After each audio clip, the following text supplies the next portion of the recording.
আসসালামাইকুম বন্ধুরা, আজকে তোমাদের সাথে শেয়ার করব এই দুটো ডিম দিয়ে মজাদার একটা রেসিপি। এই যে দেখতে পাচ্ছ, কাপেতে আমি একটা ডিম ভেঙে নিয়েছি। এর সাথে এখন কিছুটা লবণ অ্যাড করে নেব। এখন আমি এটাকে ভালো করে পাঠিয়ে নেব। এই যে তোমরা দেখতেই পাচ্ছ, আমি একটা কাঁটা চামচের সাহায্যে ডিমটাকে ভালো করে ফাটিয়ে নিচ্ছি এবং লবণটাকেও ডিমের সাথে ভালো করে গুলিয়ে নিচ্ছি। ডিমটা আমার গোলানো শেষ। এখন এটাকে চুলাতে, এই যে দেখতে পাচ্ছ, আমি কড়াইতে আগে থেকেই তেল গরম করে নিয়েছি। গরম তেলে এখন ডিমটাকে দিয়ে দিয়েছি। এই যে এভাবে একটু ঘুরিয়ে নিলে ডিমটা একটু দেখতে বড় হতে পারে। এই যে দেখো, আমি ডিমটাকে ভালো করে ঘুরিয়ে একটু ছড়িয়ে নিয়েছি। এই যে দেখতে পাচ্ছ, আমি ডিমটাকে এপাট ওপাট করে ভেজে নিয়েছি। এখন এটাকে আমি মাঝখান থেকে দুভাগ করে নেব। এই যে দেখতে পাচ্ছ, আমি ডিমটাকে দুভাগ করে নিয়েছি। এই যে আমার দুটো ভাগে ভাগ হয়ে গেছে ডিমটা অলরেডি। এই যে দেখতেই পাচ্ছেন, আমি ডিমটাকে কড়াই থেকে তুলে নিতেছি। ডিমটা আমার ভাজা হয়ে গেছে। এখন তোমাদেরকে দেখিয়ে দিচ্ছি, আমি দুটো ডিমকে 4 ভাগ করে নিয়েছি। যেহেতু আমরা বাসায় 4জনই খাবো, এই জন্য 4 ভাগ করে নিয়েছি। ডিমের এই মজাদার রেসিপি রান্না করার জন্য তোমরা দেখতেই পাচ্ছ, আমি এখানে একটা মাঝারি সাইজের পেঁয়াজ কেটে নিয়েছি। এখানে মাঝারি সাইজের একটা টমেটো কেটে নিয়েছি। এখানে বড় বড় সাইজের দুটো কাঁচামরিচ কেটে নিয়েছি। এখানে কিছুটা ধনিয়া পাতা কেটে নিয়েছি। এখন এগুলো দিয়েই আমি আজকে দুটো ডিমের মজাদার রেসিপি করব। এই যে তোমরা দেখতে পাচ্ছ, আমি কড়াইতে কিছুটা তেল দিয়ে দিয়েছি। তেলের সাথে পেঁয়াজটাও দিয়ে দিতেছি আস্তে আস্তে। এগুলো আমি এই যে পেঁয়াজটা তেলের সাথে দিয়ে দিচ্ছি। এখন দেখতেই পারবে তোমরা কীভাবে রান্নাটা হয়। এই যে দেখতে পাচ্ছ, তেলের সাথে পেঁয়াজটা আমি আস্তে আস্তে একটু মিশিয়ে নিতেছি।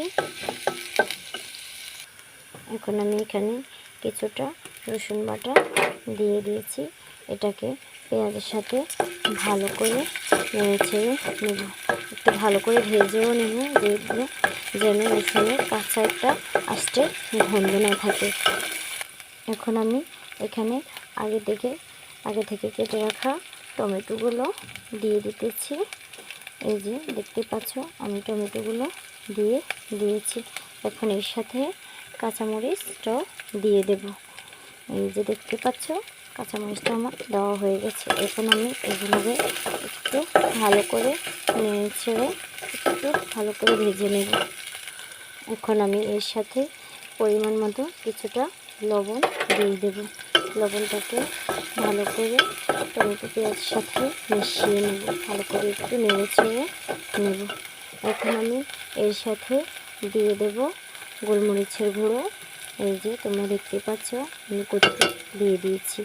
এর সাথে দিয়ে দেব জিরা এবং ধনে গুঁড়ো 1 চা চামচ। এই যে এগুলো আমার দেওয়া হয়ে গেছে। এখন আমি মশলাগুলোকে ভালো করে একটু ভেজে নেব। এই যে দেখতে পাচ্ছ, মশলাগুলো আমার ভাজা হয়ে গেছে। এখন আমি এর সাথে দিয়ে দেব পরিমাণ মতো কিছুটা হলুদ, তার সাথে দিয়ে দেব পরিমাণ মতো গুঁড়ো মরিচ। এই যে দেখতে পাচ্ছ, আমি এগুলোকে ভালো করে কষিয়ে নিতেছি। এখন আমার মশলাটা ভালো করে ভাজা হয়ে গেছে, এগুলো যেন পুড়ে না যায়। এখন আমি একটু পানি দিয়ে দেব। এই যে তোমরা দেখতে পাচ্ছ, আমি একটু পানি দিয়ে দিয়েছি, যেহেতু মশলাটা পুড়ে না যায়। পুড়ে গেলে কিন্তু খেতে ভালো লাগে না, পোড়া পোড়া একটা স্মেল আসে। আমি মশলাগুলোকে ভালো করে কষিয়ে নিয়েছি। এখন এর সাথে একটা একটা করে ভেজে রাখা ডিম অ্যাড করে দেব। এই যে তোমরা দেখতে পাচ্ছ, আমি একটা করে 4 পিস ডিম এর সাথে অ্যাড করে দিয়েছি। এখন এটাকে ভালো করে একটু নেড়ে ছেড়ে দেব। এখন এই যেটুকু পানি আছে ওইটুকু পানির মধ্যে আমার রান্নাটা কমপ্লিট হবে। এখানে আর বাড়তি কোনো পানির প্রয়োজন হবে না। এই যে তোমরা দেখতে পাচ্ছ আমার রান্নাটা রেডি হয়ে এসেছে।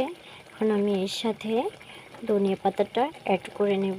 এই যে দেখতে পাচ্ছ আমি এর সাথে ধনিয়া পাতাটা অ্যাড করে নিতেছি।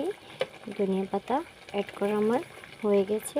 এখন আমি এগুলো একটু ভালো করে নেড়ে ছেড়ে নেব।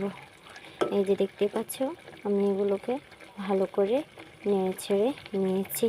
আর একটু হলেই আমার রান্নাটা কমপ্লিট। একটু ধনিয়া পাতাটা সিদ্ধ, এই যে দেখতে পাচ্ছ আমার ধনিয়া পাতাটা সিদ্ধ হয়ে গেছে। রান্নাটা আমার অলরেডি কমপ্লিট।